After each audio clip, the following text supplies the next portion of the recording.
In a cozy little house at the edge of the forest lived a mother named Lila with her two children, Mia and Leo.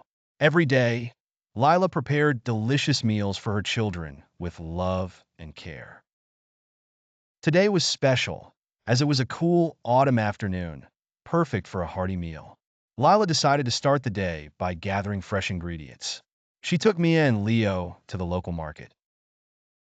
Remember, children, Lila began, when picking fruits, look for ones that are bright in color and free of blemishes.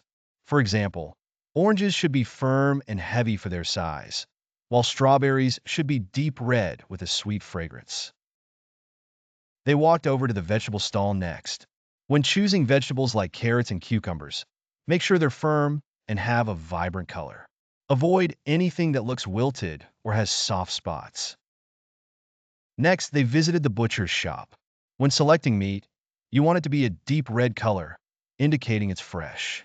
The fat should be white, not yellow. And for chicken, it should be pale pink and have a clean smell. Always ask the butcher for the freshest cuts. With their baskets full, they returned home to prepare the meal. Lila decided to make a simple yet nourishing meal: rice with vegetable soup, roasted chicken, and a delightful cake for dessert.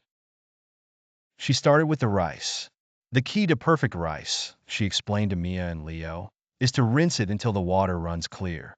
This removes excess starch, ensuring the rice is fluffy and not sticky. After washing the rice, she set it in a pot with the right amount of water, added a pinch of salt, and placed it on the stove to cook. Next, Lila moved on to the soup. She chopped up some onions, carrots, and celery, explaining as she went. For a good vegetable soup, start with a base of onions, garlic, and some herbs like thyme or rosemary. Sauté these in a little olive oil until they're soft and fragrant. She then added the chopped vegetables, along with some fresh tomatoes, and poured in enough chicken broth to cover them. Let it simmer slowly so all the flavors blend together, she said with a smile.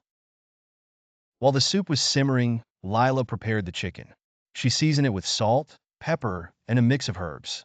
Always season your chicken well, and don't forget to rub some oil on the skin so it turns golden and crispy when roasted.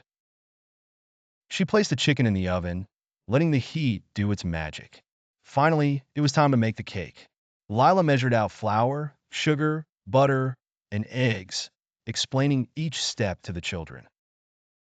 Baking is like a science. You have to measure carefully and mix the ingredients in the right order.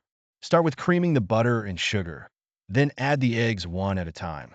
Finally, fold in the flour gently so the cake stays light and airy. Once the cake batter was ready, she poured it into a greased pan and slid it into the oven, setting the timer. As the cake baked, the kitchen filled with a sweet, comforting aroma. While waiting, Lila brewed a pot of tea. Tea is the perfect way to end a meal. Just boil some water and steep the tea leaves for a few minutes, depending on how strong you like it. Soon, everything was ready. Lila set the table, and Mia and Leo eagerly took their seats. She served them a hearty bowl of vegetable soup with a side of fluffy rice. The roasted chicken was placed in the center of the table, its skin golden and crisp.